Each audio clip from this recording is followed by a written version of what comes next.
খোরাকটা কি, ইমানের খোরাকটা কি? ইমামে গাজ্জালী হুজুর বলেছে ইমান মজবুত করতে গেলে দুটো জিনিস লাগবে।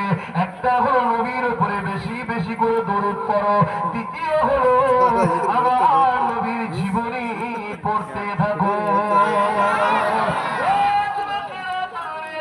তাই নবী আমার সাহাবাদেরকে শিক্ষা দিয়েছে, এ বাবা সাহাবারা প্রত্যেককে জানিয়ে দেবে বাচ্চাদেরকে তিনটে শিক্ষা অবশ্যই দিতে হবে। নাম্বার 1 শিক্ষা হলো নবীর প্রেম ও আদবের শিক্ষা, হলো নবীর আহালদের প্রেম ও আদবের শিক্ষা, নাম্বার 3 হলো কোরআনের শিক্ষা। এটা আমার নবী পাক সিস্টেমটা বলে গেছে, আপনি যেন সমালোচনা করবেন না যে কোরআনের আগে নবীর প্রেমের শিক্ষা কি করে বলছে। সেটা নবীকে যে জিজ্ঞাসা করো, নবী পাক আজও রওজায়ে হায়াতে আছে না নাই? মুনাফিক উলামারা কি বলে? ইসলামের বিদ্বেষীদের টাকায় কাজ করছে। নবীকে জিজ্ঞেস করেন যে হুজুর আপনি কোরআনের আগে আপনার প্রেমের কথা বললেন কেন? কিন্তু আমার ক্ষুদ্র জ্ঞানে যেটা ঢুকেছে আপনাদেরকে শোনাচ্ছি।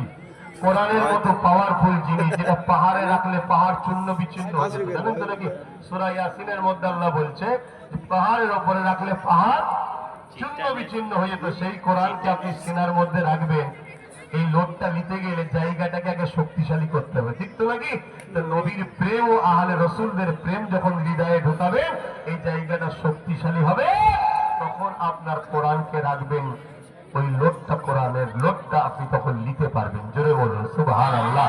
এর পাশাপাশি আরো একটা কথা আপনাদের বলি, আমার নবী পাকের সাহাবা হুজুররা আম্মা জান আয়েশা সিদ্দিকা রাদিয়াল্লাহু তাআলা আনহার কাছে এসে বলতে লেগেছে, আম্মা জান আমার নবী কেমন আমরা চিনতে পারলাম না। সবাই শুনছেন তো নাকি? আমার নবী কেমন আমরা কারা বলছে? সাহাবা হুজুররা বলছে।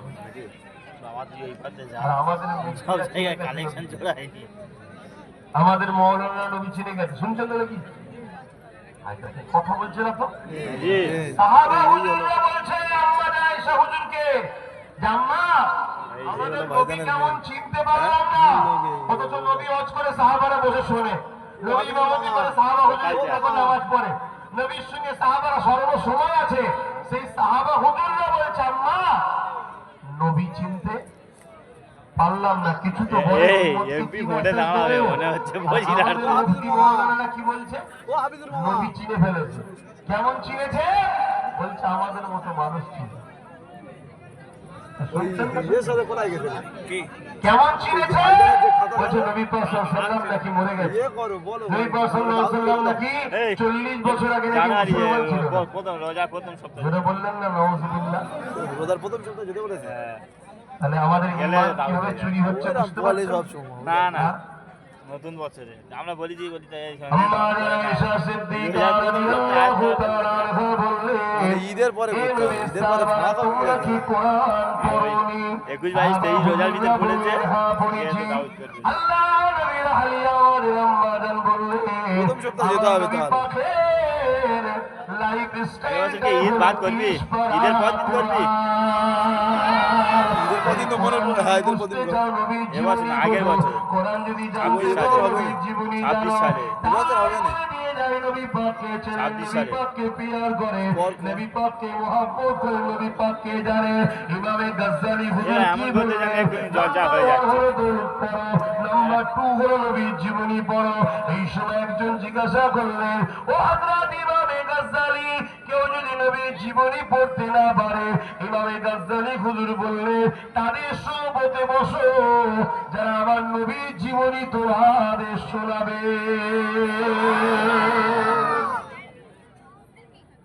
তাহলে মসজিদ গুলোতে নবীর জীবনের আলোচনার দরকার আছে না? না এটা হ্যাঁ কি না বলুন?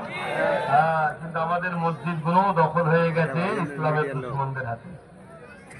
খারাপ লাগছে, বেশিরভাগ, সবটা কোনো হয়নি, বেশিরভাগ। তাহলে কি করে ফিরিয়ে আনবেন? ফিরিয়ে আনার উপায় হলো আপনারা যারা মুসল্লি আপনারা বলবেন 4টে জুম্মায় 1 মাস হয়। আমার কথা শুনছেন তো? 4টে জুম্মায় 1 মাস হয়। 3টে জুম্মা নবীর জীবনী শোনাও, 1টা জুম্মা নামাজ রোজা হজ যাকাত যারা মসলা মাসাইল জানা দরকার, সবটাই শিখতে হবে। এক কথায় 52 সপ্তাহে 1 মাস 52 জুম্মায় বছরে পড়ে, তাই তো নাকি? 52 জুম্মার মধ্যে 30টা জুম্মা নবী শোনাও উম্মতকে, নবীর জীবনী শোনাও উম্মতকে। বাকি 22টাতে নামাজের আলোচনা, রোজার আলোচনা, হজের আলোচনা, বিভিন্ন আলোচনার দরকার আছে না? কিন্তু বেশি কোনটা হবে?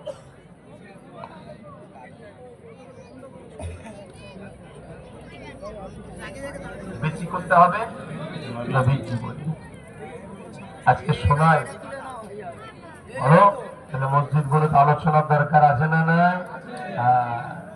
নবীর জীবনীটাই হলো কোরআনের বাস্তব। জুড়ে বলুন সুবহানাল্লাহ।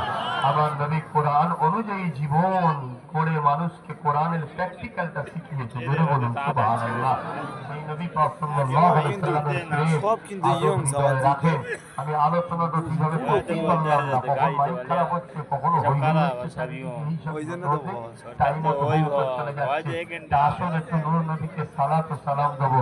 ইয়া নবী